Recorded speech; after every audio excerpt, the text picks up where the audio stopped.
英語聞き流しリスニング、英語テキストと MP3 音声ダウンロードはホームページからご利用いただけます。88thpp.com 88thpp.com A Little Princess by Frances Hodgson Burnett. 1. Sarah. Once on a dark winter's day, when the yellow fog hung so thick and heavy in the streets of London that the lamps were lighted and the shop windows blazed with gas as they do at night, an odd-looking little girl sat in a cab with her father and was driven rather slowly through the big thoroughfares.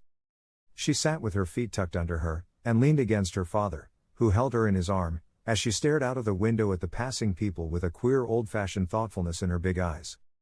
She was such a little girl that one did not expect to see such a look on her small face. It would have been an old look for a child of 12, and Sarah Crewe was only 7. The fact was, however, that she was always dreaming and thinking odd things and could not herself remember any time when she had not been thinking things about grown-up people and the world they belonged to. She felt as if she had lived a long, long time. At this moment she was remembering the voyage she had just made from Bombay with her father, Captain Crewe. She was thinking of the big ship, of the Lascars passing silently to and fro on it, of the children playing about on the hot deck, and of some young officers' wives who used to try to make her talk to them and laugh at the things she said. Principally, she was thinking of what a queer thing it was that at one time one was in India in the blazing sun, and then in the middle of the ocean, and then driving in a strange vehicle through strange streets where the day was as dark as the night. She found this so puzzling that she moved closer to her father. "Papa," she said in a low, mysterious little voice which was almost a whisper, "Papa." "What is it, darling?" Captain Crewe answered, holding her closer and looking down into her face. "What is Sarah thinking of?" "Is this the place?" Sarah whispered, cuddling still closer to him. "Is it, Papa?" "Yes, little Sarah, it is. We have reached it at last." And though she was only 7 years old, she knew that he felt sad when he said it. It seemed to her many years since he had begun to prepare her mind for the place, as she always called it. Her mother had died when she was born, so she had never known or missed her. Her young, handsome, rich, petting father seemed to be the only relation she had in the world. They had always played together and been fond of each other. She only knew he was rich because she had heard people say so when they thought she was not listening, and she had also heard them say that when she grew up she would be rich, too. She did not know all that being rich meant. She had always lived in a beautiful bungalow, and had been used to seeing many servants who made salams to her and called her Missy Sahib, and gave her her own way in everything. She had had toys and pets and an ayah who worshipped her, and she had gradually learned that people who were rich had these things. That, however, was all she knew about it. During her short life only one thing had troubled her, and that thing was the place she was to be taken to some day. The climate of India was very bad for children, and as soon as possible they were sent away from it, generally to England and to school. She had seen other children go away, and had heard their fathers and mothers talk about the letters they received from them. She had known that she would be obliged to go also, and though sometimes her father's stories of the voyage and the new country had attracted her, she had been troubled by the thought that he could not stay with her. "Couldn't you go to that place with me, Papa?" she had asked when she was 5 years old. "Couldn't you go to school, too? I would help you with your lessons." "But you will not have to stay for a very long time, little Sarah," he had always said. "You will go to a nice house where there will be a lot of little girls, and you will play together, and I will send you plenty of books, and you will grow so fast that it will seem scarcely a year before you are big enough and clever enough to come back and take care of Papa." She had liked to think of that. To keep the house for her father, to ride with him, and sit at the head of his table when he had dinner parties, to talk to him and read his books, that would be what she would like most in the world, and if one must go away to the place in England to attain it, she must make up her mind to go. She did not care very much for other little girls, but if she had plenty of books she could console herself. She liked books more than anything else, and was, in fact, always inventing stories of beautiful things and telling them to herself. Sometimes she had told them to her father, and he had liked them as much as she did. "Well, Papa," she said softly, "if we are here I suppose we must be resigned." He laughed at her old-fashioned speech and kissed her. He was really not at all resigned himself, though he knew he must keep that a secret. His quaint little Sarah had been a great companion to him, and he felt he should be a lonely fellow when, on his return to India, he went into his bungalow knowing he need not expect to see the small figure in its white frock come forward to meet him. So he held her very closely in his arms as the cab rolled into the big, dull square in which stood the house which was their destination. It was a big, dull, brick house, exactly like all the others in its row, but that on the front door there shone a brass plate on which was engraved in black letters. Miss Minchin. Select Seminary for Young Ladies. Here we are, Sarah, said Captain Crewe, making his voice sound as cheerful as possible. Then he lifted her out of the cab and they mounted the steps and rang the bell. Sarah often thought afterward that the house was somehow exactly like Miss Minchin. It was respectable and well furnished, but everything in it was ugly, and the very armchairs seemed to have hard bones in them. In the hall everything was hard and polished, even the red cheeks of the moon face on the tall clock in the corner had a severe varnished look. The drawing room into which they were ushered was covered by a carpet with a square pattern upon it, the chairs were square, and a heavy marble timepiece stood upon the heavy marble mantel. As she sat down in one of the stiff mahogany chairs, Sarah cast one of her quick looks about her. "I don't like it, Papa," she said. "But then I dare say soldiers, even brave ones, don't really like going into battle." Captain Crewe laughed outright at this. He was young and full of fun, and he never tired of hearing Sarah's queer speeches. "Oh, little Sarah," he said. "What shall I do when I have no one to say solemn things to me? No one else is as solemn as you are." "But why do solemn things make you laugh so?" inquired Sarah. "Because you are such fun when you say them," he answered, laughing still more.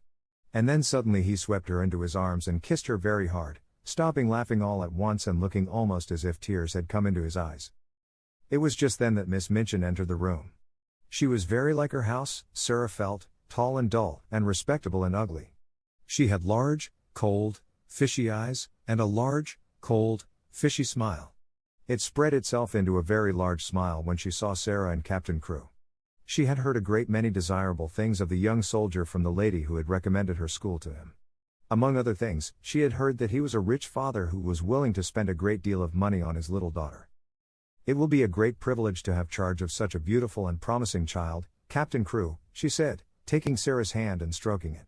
"Lady Meredith has told me of her unusual cleverness. A clever child is a great treasure in an establishment like mine." Sarah stood quietly, with her eyes fixed upon Miss Minchin's face. She was thinking something odd, as usual. "Why does she say I am a beautiful child?" she was thinking. "I am not beautiful at all. Colonel Grange's little girl, Isabel, is beautiful. She has dimples and rose-colored cheeks, and long hair the color of gold. I have short black hair and green eyes, besides which, I am a thin child and not fair in the least. I am one of the ugliest children I ever saw." She is beginning by telling a story. She was mistaken, however, in thinking she was an ugly child. She was not in the least like Isabel Grange, who had been the beauty of the regiment, but she had an odd charm of her own.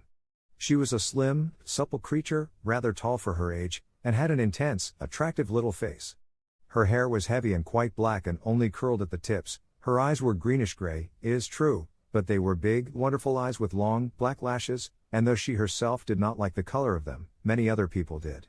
Still she was very firm in her belief that she was an ugly little girl, and she was not at all elated by Miss Minchin's flattery. "I should be telling a story if I said she was beautiful," she thought, "and I should know I was telling a story. I believe I am as ugly as she is, in my way. What did she say that for?" After she had known Miss Minchin longer she learned why she had said it. She discovered that she said the same thing to each papa and mamma who brought a child to her school. Sarah stood near her father and listened while he and Miss Minchin talked. She had been brought to the seminary because Lady Meredith's two little girls had been educated there, and Captain Crewe had a great respect for Lady Meredith's experience. Sarah was to be what was known as a parlor boarder, and she was to enjoy even greater privileges than parlor boarders usually did. She was to have a pretty bedroom and sitting room of her own. She was to have a pony and a carriage, and a maid to take the place of the ayah who had been her nurse in India. "I am not in the least anxious about her education," Captain Crewe said, with his gay laugh, as he held Sarah's hand and patted it. "The difficulty will be to keep her from learning too fast and too much. She is always sitting with her little nose burrowing into books. She doesn't read them, Minchin, she gobbles them up as if she were a little wolf instead of a little girl. She is always starving for new books to gobble, and she wants grown-up books, great, big, fat ones, French and German as well as English, history and biography and poets, and all sorts of things. Drag her away from her books when she reads too much. Make her ride her pony in the Row or go out and buy a new doll. She ought to play more with dolls." "Papa," said Sarah, "you see, if I went out and bought a new doll every few days I should have more than I could be fond of. Dolls ought to be intimate friends. Emily is going to be my intimate friend." Captain Crewe looked at Miss Minchin and Miss Minchin looked at Captain Crewe. Who is Emily? She inquired. Tell her, Sarah, Captain Crew said, smiling. Sarah's green-gray eyes looked very solemn and quite soft as she answered. She is a doll I haven't got yet, she said. She is a doll Papa is going to buy for me. We are going out together to find her. I have called her Emily. She is going to be my friend when Papa is gone. I want her to talk to about him. Miss Minchin's large, fishy smile became very flattering indeed. What an original child, she said. What a darling little creature. Yes, said Captain Crew, drawing Sarah close. She is a darling little creature. Take great care of her for me, Miss Minchin. Sarah stayed with her father at his hotel for several days. In fact, she remained with him until he sailed away again to India. They went out and visited many big shops together, and bought a great many things. They bought, indeed, a great many more things than Sarah needed, but Captain Crew was a rash, innocent young man and wanted his little girl to have everything she admired and everything he admired himself, so between them they collected a wardrobe much too grand for a child of 7. There were velvet dresses trimmed with costly furs, and lace dresses, and embroidered ones, and hats with great, soft ostrich feathers, and ermine coats and muffs, and boxes of tiny gloves and handkerchiefs and silk stockings in such abundant supplies that the polite young women behind the counters whispered to each other that the odd little girl with the big, solemn eyes must be at least some foreign princess, perhaps the little daughter of an Indian Raja. And at last they found Emily, but they went to a number of toy shops and looked at a great many dolls before they discovered her. I want her to look as if she wasn't a doll really, Sarah said. I want her to look as if she listens when I talk to her. The trouble with dolls, Papa, and she put her head on one side and reflected as she said it, the trouble with dolls is that they never seem to hear. So they looked at big ones and little ones, at dolls with black eyes and dolls with blue, at dolls with brown curls and dolls with golden braids, dolls dressed and dolls undressed. You see, Sarah said when they were examining one who had no clothes. If, when I find her, she has no frocks, we can take her to a dressmaker and have her things made to fit. They will fit better if they are tried on.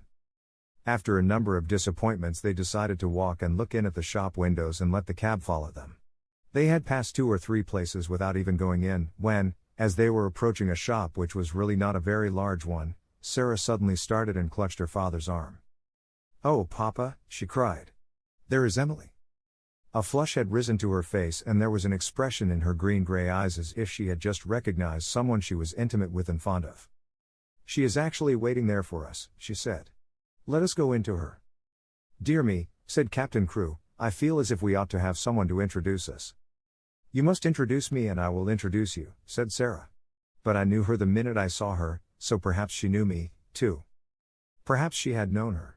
She had certainly a very intelligent expression in her eyes when Sarah took her in her arms. She was a large doll, but not too large to carry about easily. She had naturally curling golden brown hair, which hung like a mantle about her, and her eyes were a deep, clear, gray-blue, with soft, thick eyelashes which were real eyelashes and not mere painted lines. Of course, said Sarah, looking into her face as she held her on her knee, of course Papa, this is Emily. So Emily was bought and actually taken to a children's outfitter's shop and measured for a wardrobe as grand as Sarah's own. She had lace frocks, too, and velvet and muslin ones, and hats and coats and beautiful lace-trimmed underclothes, and gloves and handkerchiefs and furs. I should like her always to look as if she was a child with a good mother, said Sarah. I'm her mother, though I'm going to make a companion of her. Captain Crew would really have enjoyed the shopping tremendously, but that a sad thought kept tugging at his heart. This all meant that he was going to be separated from his beloved, quaint little comrade. He got out of his bed in the middle of that night and went and stood looking down at Sarah, who lay asleep with Emily in her arms. Her black hair was spread out on the pillow and Emily's golden brown hair mingled with it. Both of them had lace-ruffled nightgowns, and both had long eyelashes which lay and curled up on their cheeks. Emily looked so like a real child that Captain Crew felt glad she was there. He drew a big sigh and pulled his mustache with a boyish expression. Hey ho, little Sarah, he said to himself, I don't believe you know how much your daddy will miss you. The next day he took her to Miss Minchin's and left her there. He was to sail away the next morning. He explained to Miss Minchin that his solicitors, Messrs. Barrow and Skipworth, had charge of his affairs in England and would give her any advice she wanted, and that they would pay the bills she sent in for Sarah's expenses. He would write to Sarah twice a week, and she was to be given every pleasure she asked for. She is a sensible little thing, and she never wants anything it isn't safe to give her, he said. Then he went with Sarah into her little sitting room and they bade each other goodbye. Sarah sat on his knee and held the lapels of his coat in her small hands, and looked long and hard at his face. "Are you learning me by heart, little Sarah?" he said, stroking her hair. "No," she answered. "I know you by heart. You are inside my heart." And they put their arms round each other and kissed as if they would never let each other go. When the cab drove away from the door, Sarah was sitting on the floor of her sitting room, with her hands under her chin and her eyes following it until it had turned the corner of the square. Emily was sitting by her, and she looked after it, too.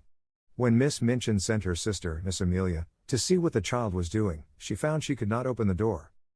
"I have locked it," said a queer, polite little voice from inside. "I want to be quite by myself, if you please." Miss Amelia was fat and dumpy, and stood very much in awe of her sister. She was really the better-natured person of the two, but she never disobeyed Miss Minchin. She went downstairs again, looking almost alarmed. "I never saw such a funny, old-fashioned child, sister," she said. "She has locked herself in, and she is not making the least particle of noise." "It is much better than if she kicked and screamed, as some of them do," Miss Minchin answered. "I expected that a child as much spoiled as she is would set the whole house in an uproar. If ever a child was given her own way in everything, she is." "I've been opening her trunks and putting her things away," said Miss Amelia. "I never saw anything like them, sable and ermine on her coats, and real Valenciennes lace on her underclothing. You have seen some of her clothes. What do you think of them?" "I think they are perfectly ridiculous," replied Miss Minchin, sharply, "but they will look very well at the head of the line when we take the school children to church on Sunday. She has been provided for as if she were a little princess." And upstairs in the locked room, Sarah and Emily sat on the floor and stared at the corner round which the cab had disappeared, while Captain Crewe looked backward, waving and kissing his hand as if he could not bear to stop. 2. A French lesson.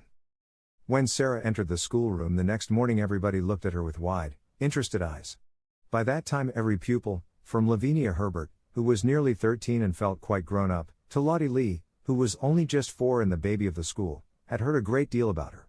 They knew very certainly that she was Miss Minchin's show pupil and was considered a credit to the establishment. One or two of them had even caught a glimpse of her French maid, Mariette, who had arrived the evening before. Lavinia had managed to pass Sarah's room when the door was open, and had seen Mariette opening a box which had arrived late from some shop. It was full of petticoats with lace frills on them, frills and frills, she whispered to her friend Jessie as she bent over her geography. "I saw her shaking them out. I heard Miss Minchin say to Miss Amelia that her clothes were so grand that they were ridiculous for a child. My mamma says that children should be dressed simply. She has got one of those petticoats on now. I saw it when she sat down." "She has silk stockings on," whispered Jessie, bending over her geography also. "And what little feet! I never saw such little feet." "Oh," sniffed Lavinia, spitefully, "that is the way her slippers are made. My mamma says that even big feet can be made to look small if you have a clever shoemaker. I don't think she is pretty at all. Her eyes are such a queer color." "She isn't pretty as other pretty people are," said Jessie, stealing a glance across the room, "but she makes you want to look at her again. She has tremendously long eyelashes, but her eyes are almost green." Sarah was sitting quietly in her seat, waiting to be told what to do. She had been placed near Miss Minchin's desk. She was not abashed at all by the many pairs of eyes watching her. She was interested and looked back quietly at the children who looked at her. She wondered what they were thinking of, and if they liked Miss Minchin, and if they cared for their lessons, and if any of them had a papa at all like her own. She had had a long talk with Emily about her papa that morning. "He is on the sea now, Emily," she had said. "We must be very great friends to each other and tell each other things. Emily, look at me. You have the nicest eyes I ever saw, but I wish you could speak." She was a child full of imaginings and whimsical thoughts, and one of her fancies was that there would be a great deal of comfort in even pretending that Emily was alive and really heard and understood. After Mariette had dressed her in her dark blue schoolroom frock and tied her hair with a dark blue ribbon, she went to Emily, who sat in a chair of her own, and gave her a book. "You can read that while I am downstairs," she said, and, seeing Mariette looking at her curiously, she spoke to her with a serious little face. "What I believe about dolls," she said, "is that they can do things they will not let us know about. Perhaps, really, Emily can read and talk and walk, but she will only do it when people are out of the room. That is her secret. You see, if people knew that dolls could do things, they would make them work. So, perhaps, they have promised each other to keep it a secret. If you stay in the room, Emily will just sit there and stare, but if you go out, she will begin to read, perhaps, or go and look out of the window. Then as she heard either of us coming, she would just run back and jump into her chair and pretend she had been there all the time. Comme elle est drôle, Mariette said to herself, and when she went downstairs she told the head housemaid about it. But she had already begun to like this odd little girl who had such an intelligent small face and such perfect manners. She had taken care of children before who were not so polite. Sarah was a very fine little person, and had a gentle, appreciative way of saying, "If you please, Mariette." "Thank you, Mariette," which was very charming. Mariette told the head housemaid that she thanked her as if she was thanking a lady. "Elle a l'air d'une princesse, cette petite," she said. Indeed, she was very much pleased with her new little mistress and liked her place greatly. After Sarah had sat in her seat in the schoolroom for a few minutes, being looked at by the pupils, Miss Minchin rapped in a dignified manner upon her desk. "Young ladies," she said, "I wish to introduce you to your new companion." All the little girls rose in their places, and Sarah rose also. "I shall expect you all to be very agreeable to Miss Crewe. She has just come to us from a great distance, in fact, from India. As soon as lessons are over you must make each other's acquaintance." The pupils bowed ceremoniously, and Sarah made a little curtsy, and then they sat down and looked at each other again. "Sarah," said Miss Minchin in her schoolroom manner, "come here to me." She had taken a book from the desk and was turning over its leaves. Sarah went to her politely. "As your papa has engaged a French maid for you," she began, "I conclude that he wishes you to make a special study of the French language." Sarah felt a little awkward.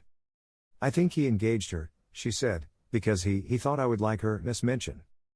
"I am afraid," said Miss Minchin, with a slightly sour smile, "that you have been a very spoiled little girl and always imagine that things are done because you like them. My impression is that your papa wished you to learn French." If Sarah had been older or less punctilious about being quite polite to people, she could have explained herself in a very few words. But, as it was, she felt a flush rising on her cheeks. Miss Minchin was a very severe and imposing person, and she seemed so absolutely sure that Sarah knew nothing whatever of French that she felt as if it would be almost rude to correct her. The truth was that Sarah could not remember the time when she had not seemed to know French. Her father had often spoken it to her when she had been a baby. Her mother had been a Frenchwoman, and Captain Crewe had loved her language, so it happened that Sarah had always heard and been familiar with it. I have never really learned French, but, she began, trying shyly to make herself clear. One of Miss Minchin's chief secret annoyances was that she did not speak French herself, and was desirous of concealing the irritating fact. She, therefore, had no intention of discussing the matter and laying herself open to innocent questioning by a new little pupil. "That is enough," she said with polite tartness. "If you have not learned, you must begin at once. The French master, Monsieur Defarge, will be here in a few minutes. Take this book and look at it until he arrives." Sarah's cheeks felt warm. She went back to her seat and opened the book. She looked at the first page with a grave face.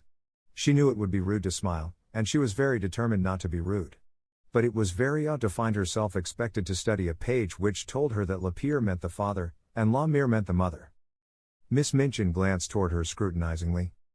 "You look rather cross, Sarah," she said. "I am sorry you do not like the idea of learning French." "I am very fond of it," answered Sarah, thinking she would try again, but... "You must not say but when you are told to do things," said Miss Minchin. "Look at your book again." And Sarah did so, and did not smile, even when she found that le fils meant the son, and le frère meant the brother. "When Monsieur Defarge comes," she thought, "I can make him understand." Monsieur Defarge arrived very shortly afterward. He was a very nice, intelligent, middle-aged Frenchman, and he looked interested when his eyes fell upon Sarah, trying politely to seem absorbed in her little book of phrases. "Is this a new pupil for me, madam?" he said to Miss Minchin. "I hope that is my good fortune. Her papa, Captain Crewe, is very anxious that she should begin the language. But I am afraid she has a childish prejudice against it. She does not seem to wish to learn," said Miss Minchin. "I am sorry of that, mademoiselle," he said kindly to Sarah. "Perhaps, when we begin to study together, I may show you that it is a charming tongue." Little Sarah rose in her seat. She was beginning to feel rather desperate, as if she were almost in disgrace. She looked up into Monsieur Defarge's face with her big, green-grey eyes, and they were quite innocently appealing. She knew that he would understand as soon as she spoke. She began to explain quite simply in pretty and fluent French. Madame had not understood. She had not learned French exactly, not out of books, but her papa and other people had always spoken it to her, and she had read it and written it as she had read and written English. Her papa loved it, and she loved it because he did. Her dear mamma, who had died when she was born, had been French. She would be glad to learn anything Monsieur would teach her, but what she had tried to explain to Madame was that she already knew the words in this book, and she held out the little book of phrases. When she began to speak, Miss Minchin started quite violently and sat staring at her over her eyeglasses, almost indignantly, until she had finished. Monsieur Defarge began to smile, and his smile was one of great pleasure. To hear this pretty childish voice speaking his own language so simply and charmingly made him feel almost as if he were in his native land, which in dark, foggy days in London sometimes seemed worlds away. When she had finished, he took the phrase book from her, with a look almost affectionate. But he spoke to Miss Minchin. "Ah, madam," he said, "there is not much I can teach her. She has not learned French. She is French. Her accent is exquisite." "You ought to have told me," exclaimed Miss Minchin, much mortified, turning to Sarah. I tried," said Sarah. I suppose I did not begin right." Miss Minchin knew she had tried, and that it had not been her fault that she was not allowed to explain. And when she saw that the pupils had been listening and that Lavinia and Jessie were giggling behind their French grammars, she felt infuriated. "Silence, young ladies," she said severely, rapping upon the desk. "Silence at once." And she began from that minute to feel rather a grudge against her show pupil. 3. Ermengarde. On that first morning, when Sarah sat at Miss Minchin's side, aware that the whole schoolroom was devoting itself to observing her, she had noticed very soon one little girl, about her own age, who looked at her very hard with a pair of light, rather dull, blue eyes. She was a fat child who did not look as if she were in the least clever, but she had a good-naturedly pouting mouth. Her flaxen hair was braided in a tight pigtail, tied with a ribbon, and she had pulled this pigtail around her neck, and was biting the end of the ribbon, resting her elbows on the desk, as she stared wonderingly at the new pupil. When Monsieur Defarge began to speak to Sarah, she looked a little frightened, and when Sarah stepped forward and, looking at him with the innocent, appealing eyes, answered him, without any warning, in French, the fat little girl gave a startled jump, and grew quite red in her awed amazement.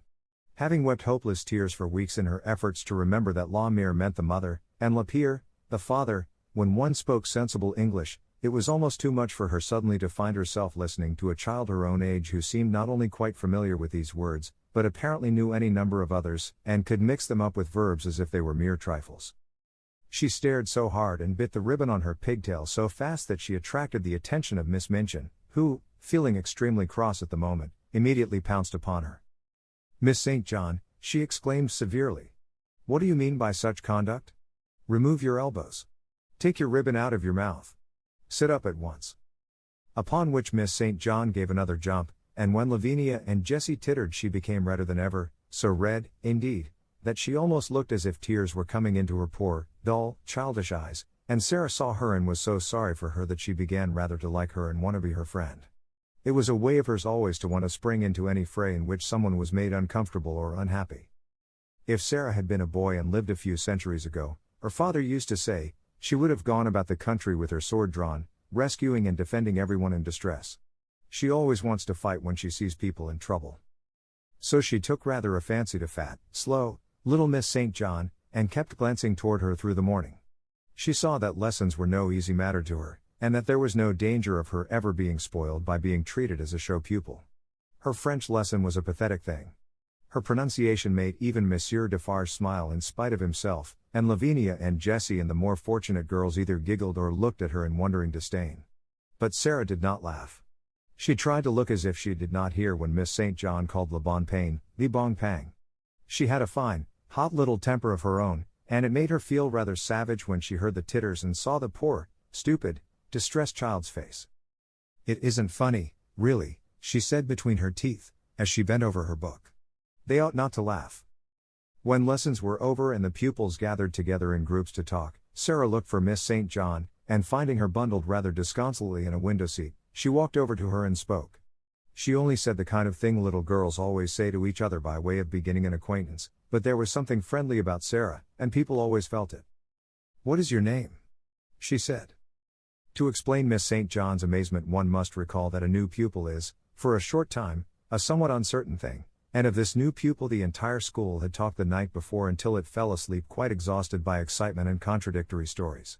A new pupil with a carriage and a pony and a maid, and a voyage from India to discuss, was not an ordinary acquaintance. "My name's Ermengarde St. John," she answered. Mine is Sarah Crew, said Sarah. Yours is very pretty. It sounds like a storybook. Do you like it? Fluttered Ermengarde. I like yours. Miss St. John's chief trouble in life was that she had a clever father. Sometimes this seemed to her a dreadful calamity. If you have a father who knows everything, who speaks 7 or 8 languages, and has thousands of volumes which he has apparently learned by heart, he frequently expects you to be familiar with the contents of your lesson books at least, and it is not improbable that he will feel you ought to be able to remember a few incidents of history and to write a French exercise. Ermengarde was a severe trial to Mr. St. John. He could not understand how a child of his could be a notably and unmistakably dull creature who never shone in anything. Good heavens! He had said more than once, as he stared at her, there are times when I think she is as stupid as her Aunt Eliza. If her Aunt Eliza had been slow to learn and quick to forget a thing entirely when she had learned it, Ermengarde was strikingly like her. She was the monumental dunce of the school, and it could not be denied. She must be made to learn, her father said to Miss Minchin. Consequently, Ermengarde spent the greater part of her life in disgrace or in tears. She learned things and forgot them, or, if she remembered them, she did not understand them. So it was natural that, having made Sarah's acquaintance, she should sit and stare at her with profound admiration. You can speak French, can't you? She said respectfully. Sarah got onto the window seat, which was a big, deep one, and, tucking up her feet, sat with her hands clasped round her knees. I can speak it because I have heard it all my life, she answered. You could speak it if you had always heard it. Oh, I couldn't, said Ermengarde. I never could speak it. Why? Inquired Sarah, curiously.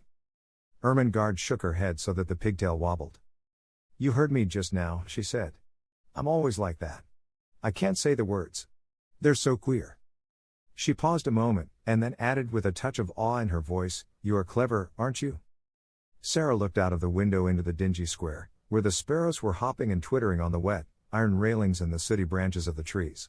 She reflected a few moments.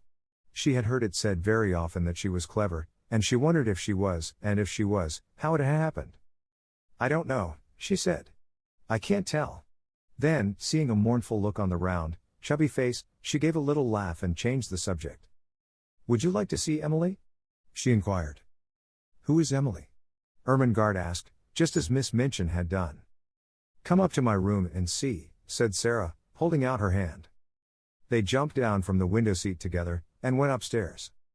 Is it true, Ermengarde whispered, as they went through the hall, is it true that you have a playroom all to yourself? Yes, Sarah answered.